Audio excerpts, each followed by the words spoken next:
School സമയമാറ്റത്തിൽ വലിയ വിവാദം നടക്കുകയാണ്. സമയമാറ്റം കൊണ്ടുവരുമെന്ന് വിദ്യാഭ്യാസ മന്ത്രി പറഞ്ഞു. അതിനെ എതിർത്തുകൊണ്ട് സമസ്ത രംഗത്തെത്തി. സമസ്ത പറയുന്നത് ഈ നയം ശരിയല്ല എന്നാണ്. എന്തായാലും ശിവൻകുട്ടി പറഞ്ഞു ചർച്ചയാവാം, സമയം അറിയിച്ചാൽ ചർച്ചയാവാം എന്ന് പറഞ്ഞു. എന്നാൽ ശിവൻകുട്ടി വേറൊരു കാര്യം കൂടെ പറഞ്ഞു, ഈ കിടന്നുറങ്ങേണ്ട സമയത്തൊക്കെയാണോ മദ്രസയിൽ പോകുന്നതെന്ന്. മിക്കവാറും അതോടനെ തിരുത്താനുള്ള സാധ്യതയുണ്ട്. എന്തായാലും ഈ സമസ്തയുമായിട്ടൊക്കെ ചർച്ച ചെയ്യേണ്ട കാര്യം സർക്കാരിനുണ്ടോ? സർക്കാർ ഒരു വിദ്യാഭ്യാസ നവീകരണം നടപ്പിലാക്കുന്നു, നടപ്പിലാക്കിയാൽ പോരെ, മതങ്ങളെ പേടിക്കണം? അല്ല, ഒന്ന് കേരളത്തിലിപ്പോൾ ചർച്ച നടത്തുന്ന വിഷയങ്ങളെ സംബന്ധിച്ച് കേരളത്തിൻ്റെ വിദ്യാഭ്യാസ വകുപ്പ് മന്ത്രിക്ക് വല്ല ധാരണയുണ്ടോ എന്നുള്ളതാണ് എൻ്റെ പ്രശ്നം. കാര്യം ഇപ്പോൾ കഴിഞ്ഞ ദിവസം ഹർത്താലിൻ്റെ ദിവസം ആ പുള്ളി നടന്ന് പാർട്ടി ഓഫീസിൽ പോകുന്നുണ്ട്. ഏകദേശം അദ്ദേഹത്തിൻ്റെ നടപ്പ് പോലെയാണ് കേരളത്തിൻ്റെ വിദ്യാഭ്യാസ രംഗം. ആ വിദ്യാഭ്യാസ രംഗം ഏത് സമയത്തും വേണമെങ്കിൽ തട്ടിത്തടഞ്ഞ് താഴെ വീഴാവുന്ന രീതിയിലാണ് കേരളത്തിൻ്റെ വിദ്യാഭ്യാസ രംഗം. അങ്ങനെയാണ് ശിവൻകുട്ടി നടക്കുന്നതായിട്ടല്ലേ. ശിവൻകുട്ടിക്ക് നടക്കാൻ വലിയ പ്രയാസമാണ്.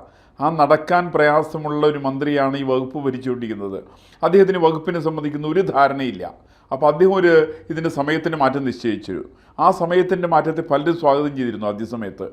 അതിന് സ്വാഗതം ചെയ്യാതെ കണ്ട് അതിനെ എതിർത്തത് സമസ്തയാണ് എതിർത്തത്. സമസ്ത പറഞ്ഞതിൻ്റെ കാരണം എന്താണെന്ന് വെച്ചിട്ടുണ്ടെങ്കിൽ മദ്രസ വിദ്യാഭ്യാസത്തെ അത് ബാധിക്കുന്നുള്ളതാണ്. എനിക്കൊരു മനസ്സിലാക്കാത്ത വിഷയം, ഇത് തീരുമാനിക്കുന്ന സമസ്ത ആരാണ്? കേരളത്തിലെ വിദ്യാഭ്യാസം, കുട്ടികളുടെ വിദ്യാഭ്യാസ സമയം നിശ്ചയിക്കേണ്ടത് സമസ്തയോട് ചോദിച്ചുകൊണ്ടാണോ? അല്ലെങ്കിൽ ക്രൈസ്തവ സഭയോട് ചോദിച്ചുകൊണ്ടാണോ? മുസ്ലിം ലീഗിനോട് ചോദിച്ചുകൊണ്ടാണോ? ഏതെങ്കിലും ഒരു രാമകൃഷ്ണ മഠത്തോട് ചോദിച്ചുകൊണ്ടാണോ? അങ്ങനെ അല്ലല്ലോ തീരുമാനിക്കേണ്ടത്.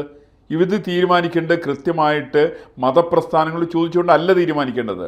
സർക്കാരിന് ഇത്തരം കാര്യങ്ങൾ തീരുമാനിക്കണമെങ്കിൽ ആദ്യം സർക്കാരിന് നയം വേണം. ആ വിദ്യാഭ്യാസ സമയത്തിൻ്റെ മാറ്റം ഉണ്ടെങ്കിൽ എന്തിനു വേണ്ടിയിട്ടാണ് മാറ്റം എന്നുള്ളവർ ആദ്യം തീരുമാനിക്കണം. അത് കൃത്യമായിട്ട് ബോധ്യപ്പെടുത്താൻ ഈ മന്ത്രിക്ക് സാധിക്കണം. അത് നമ്മുടെ ഈശ്വരൻ സഹായിച്ച് ശിവൻകുട്ടിക്ക് സാധിക്കുന്ന ശിവൻകുട്ടിയുടെ ഭാര്യ പോലും വിശ്വസിക്കില്ല. അത്രയ്ക്ക് കഴിവില്ലാത്ത മനുഷ്യനാണ് പുള്ളി.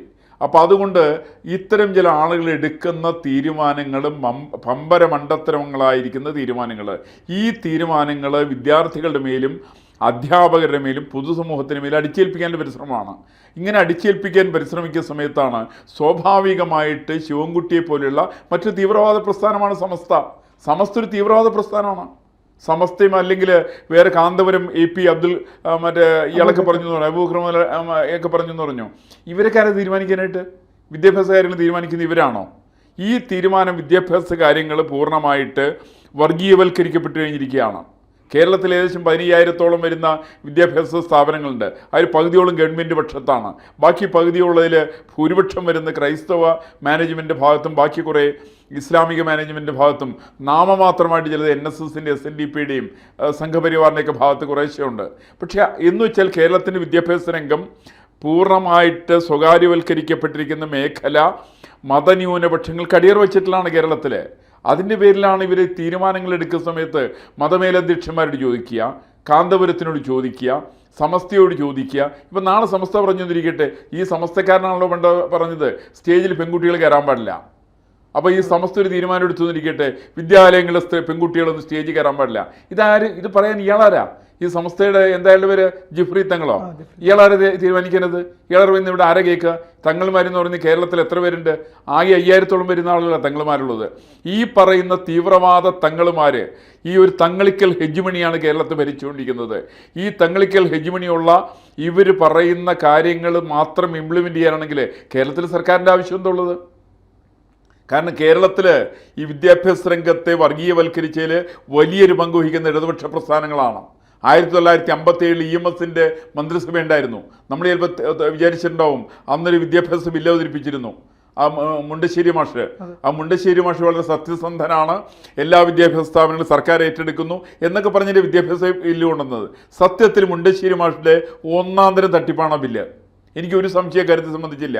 ആ ബില്ല് കൊണ്ടുവന്നതിൻ്റെ ഉദ്ദേശം പ്രധാനമായിട്ട് അദ്ദേഹം ഉൾപ്പെടുന്ന ക്രൈസ്തവ മതവിഭാഗത്തിലെ പള്ളിയിലെ അച്ഛന്മാർക്കും അമ്മമാർക്കും ഒക്കെ സർക്കാരിൻ്റെ ശമ്പളം മേടിക്കണം. അങ്ങർക്ക് മുണ്ടശ്ശേരി മാഷ് എന്ന് പറയുന്ന ആൾ ഒരിക്കലും സാത്വികനായിട്ടുള്ള മനുഷ്യനൊന്നുമില്ല, കാപട നാട്യക്കാരായിട്ടുള്ള മനുഷ്യനാണ്. ഈ കാപട്യമാണ്. ആ കാപട്യത്തെക്കുറിച്ച് EMSൻ്റെ പിൽക്കാലത്ത് പറഞ്ഞിട്ടുണ്ട്. EMS ഈ പറയുന്ന മുണ്ടശ്ശേരി മാഷ് കാപട്യത്തെക്കുറിച്ച് പറഞ്ഞിട്ടുണ്ട്. ഈ കാപട്യം കൊണ്ട് മുണ്ടശ്ശേരി മാഷ് ഉദ്ദേശിച്ചത് ക്രൈസ്തവ സഭയിലുള്ള ആളുകളുടെ മുഴുവൻ ശമ്പളം കൊടുക്കുന്നത്, അവരുടെ സ്ഥാപനങ്ങളിൽ ശമ്പളം സർക്കാരിൻ്റെ കയ്യിൽ നിന്ന് എടുത്തു കൊടുക്കാൻ തീരുമാനിച്ചത് മുണ്ടശ്ശേരി മാഷാണ്. അതിൻ്റെ ഫലമായിട്ട് എന്തുണ്ടായി? കേരളത്തിൽ കടക്കണിയിൽപ്പെടുത്തി. ഇപ്പോൾ കേരളം കടക്കണിയിലാണ്. ഒരു മാസം വരുന്ന ചിലവ് ഭാരിച്ച ചിലവാണ് കേരളത്തെ സംബന്ധിച്ചുള്ളത്. ഈ ചിലവ് വരുത്തി വെച്ചത് മുണ്ടശ്ശേരി മാഷാണ്.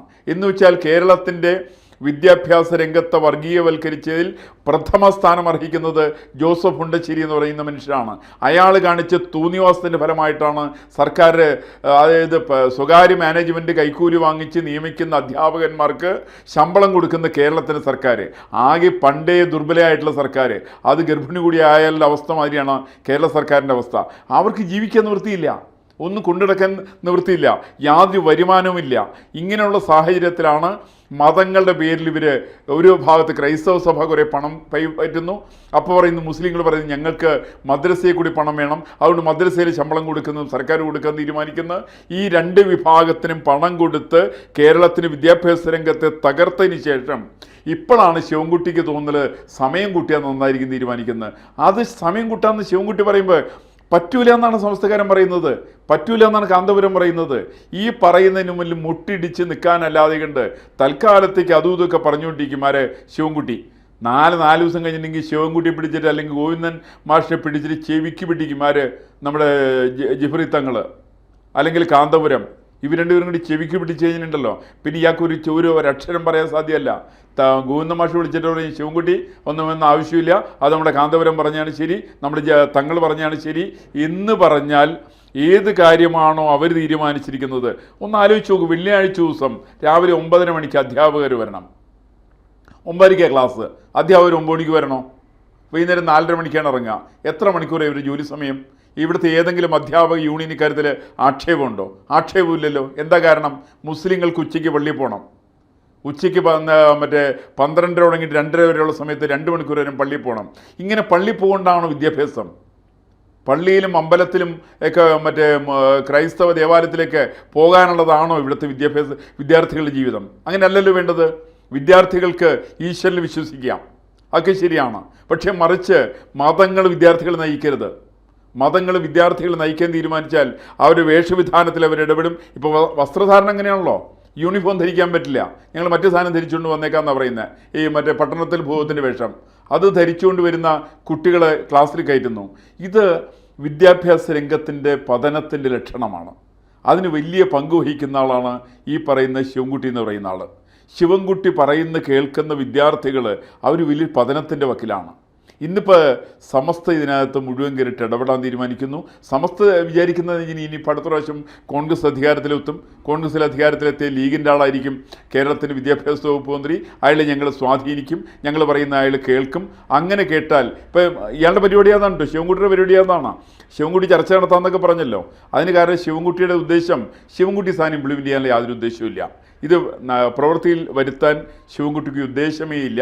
ചർച്ച നടത്തി നീട്ടിക്കൊണ്ടുപോയി ഭരണം UDF-നെ ഏൽപ്പിച്ച് അവർ ഈ സമയത്ത് ഞങ്ങളെ കൊണ്ട് പറ്റില്ല എന്ന് പറയുന്നൊരു തീരുമാനം അവരെടുപ്പിക്കും. അതാരെടുക്കുന്നത്? അത് വളരെ എളുപ്പമാണ് സമസ്തയ്ക്ക് എടുക്കാൻ. സമസ്തയ്ക്ക് ലീഗിൻ്റെ അവിടെ പാണക്കാട് തങ്ങളോട് വിളിച്ചൊന്നു പറഞ്ഞാൽ മതി. അപ്പോൾ പാണക്കാട് തങ്ങൾ പറയും പിന്നെ ശരിയാണെന്ന് പറയും. അങ്ങനെ പാണക്കാട് തങ്ങൾ പൂർവ്വസ്ഥിതിയെ പ്രാപിപ്പിക്കണം എന്നുള്ളതാണ് ശിവൻകുട്ടിയെ പോലുള്ള ആളുകളുടെ ദുഷ്ടബുദ്ധി. ശരിക്കതാണ്. അത് കേരളത്തിൻ്റെ വിദ്യാഭ്യാസ രംഗത്തിൻ്റെ പതനത്തിൻ്റെ ലക്ഷണം കൂടിയാണ്. കൂടുതൽ വാർത്തകളും വിശേഷങ്ങളും നിങ്ങളിലേക്ക് എത്താൻ ABC മലയാളം സബ്സ്ക്രൈബ് ചെയ്യുക, ബെൽ ബട്ടണും അമർത്തുക.